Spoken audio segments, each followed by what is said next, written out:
ભાવનગરમાં જે લઠ્ઠાકાંડ થયું, નકલી વિદેશી દારૂ પીવાથી 10 લોકો મોતને ભેટ્યા છે અને હજુ પણ અનેક લોકો હોસ્પિટલમાં સારવાર હેઠળ છે. પોતાના જીવન અને મૃત્યુ વચ્ચે સારવાર લઈ રહ્યા છે. ખબર નથી તે લોકો જીવશે કે પછી આગળ તેમનું મૃત્યુ થશે, હજી કોઈ ખબર નથી. અને આ વચ્ચે જે આપના નેતા હતા હેમંત ખવા, તેમને જામનગરમાં વિરોધ પ્રદર્શન કર્યો હતો અને આ વિરોધ પ્રદર્શન દરમિયાન પોલીસે તેમની અટકાયત કરી હતી.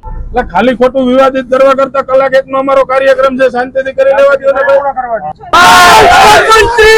રાજીનામું આપો, રાજીનામું આપો.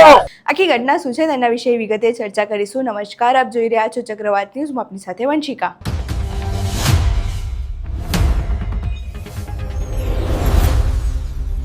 ભાવનગરમાં લઠ્ઠાકાંડ થયો છે અને એમાં 10 લોકો મોતને ભેટ્યા છે. એ જે 10 લોકોએ પોતાનું જીવન ગુમાવ્યું છે અને એમના પરિવારજનોને જે વેદના થતી હશે એ તો આપણે કલ્પના પણ ન કરી શકીએ. કારણ કે કોઈએ પોતાનો દીકરો ગુમાવ્યો છે, તો કોઈએ પોતાનો પતિ અને કોઈએ પોતાનો પિતા ગુમાવ્યો છે. એની કલ્પના તો આપણે કરી જ ના શકીએ કે પરિવારજનોમાં કેટલું દુઃખ હશે.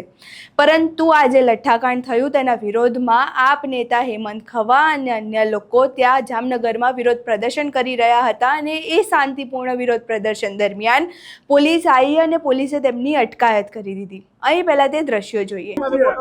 બોટલ ગોતવી ગુજરાતમાં ખાલી બોટલ ને ભરેલી બોટલ ગોતવી અઘરી નથી. તમે તો ખાલી બોટલ ની વાત કરો છો. એટલે ખાલી ખોટું વિવાદિત કરવા કરતા કલાક એકનો અમારો કાર્યક્રમ છે, શાંતિથી કરી લેવા દો ને પૂર્ણ કરવા દો. હા, તમે કામ કરો, અમે અમારું કામ કરીએ છીએ. બોટલ લઈ આવ્યા તેને મોકલી દે.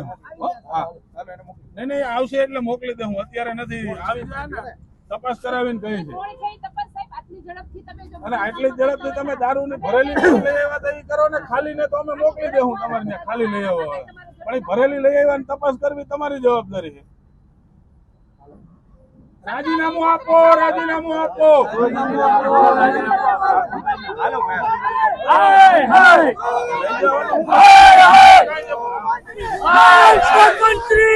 રાજીનામું આપો, રાજીનામું આપો.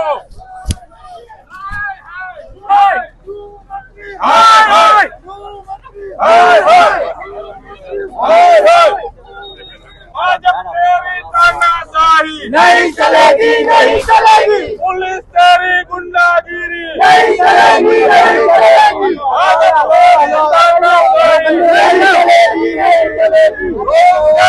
मंत्री,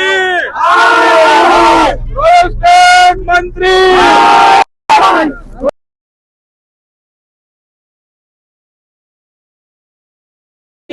जब जब भाजपा डरती है पुलिस को आगे करती है.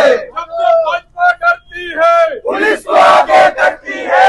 जब जब भाजपा डरती है पुलिस को. અહીં તમે આ દ્રશ્યો જોયા, જેવી રીતે વિરોધ થઈ રહ્યો હતો અને વિરોધ દરમિયાન પોલીસે અટકાયત કરી હતી. હવે મોટો સવાલ એ છે કે ક્યાંય પણ વિરોધ થતો હોય, પછી એ અમદાવાદ હોય, સુરેન્દ્રનગર હોય, મોરબી હોય કે પછી ક્યાંય પણ કોઈ પણ વિરોધ થતો હોય તો પોલીસ તાત્કાલિક ઘટના સ્થળે પહોંચી જાય છે અને વિરોધ રોકવાનો પ્રયાસ કરે છે. તો પછી આ જ પોલીસ જ્યારે બુટલેગરને પકડવાની વાત આવે છે ત્યારે ક્યાં જતી રહે છે? જો આ પોલીસે અત્યારે બુટલેગરોને પકડી લીધા હોત તો આ લઠ્ઠાકાંડ કદાચ થયો જ ના હોત અને જે 10 લોકોએ પોતાનો જીવ ગુમાવ્યો છે તે હાલ પોતાના પરિવાર સાથે જીવી રહ્યા હોત. પરંતુ વિરોધ કરતા પોલીસ અટકાયત કરે છે અને બુટલેગરોને પકડવાની વાત આવે ત્યારે પોલીસ ખબર નહીં ક્યાં જતી રહે છે. એ જે વિરોધ થઈ રહ્યો હતો ત્યાં પોલીસે અટકાયત કરી, હર્ષ સંઘવીના રાજીનામાની વાત થઈ અને ત્યારબાદ જે વિરોધ થયો એ તમે પણ જોયું. હવે આ વિરોધને લઈને અને આ જે લઠ્ઠાકાંડ થયું તેને લઈને તમે શું વિચારો છો? તમારી આ ઘટનાને લઈને શું મંતવ્ય છે? અમને કમેન્ટ બોક્સમાં જરૂરથી જણાવજો. અમારો વિડીયો પસંદ આવ્યો હોય તો વિડીયોને લાઇક કરો, શેર કરો અને મારી ચેનલને સબસ્ક્રાઈબ કરવાનું ભૂલશો નહીં. નમસ્કાર.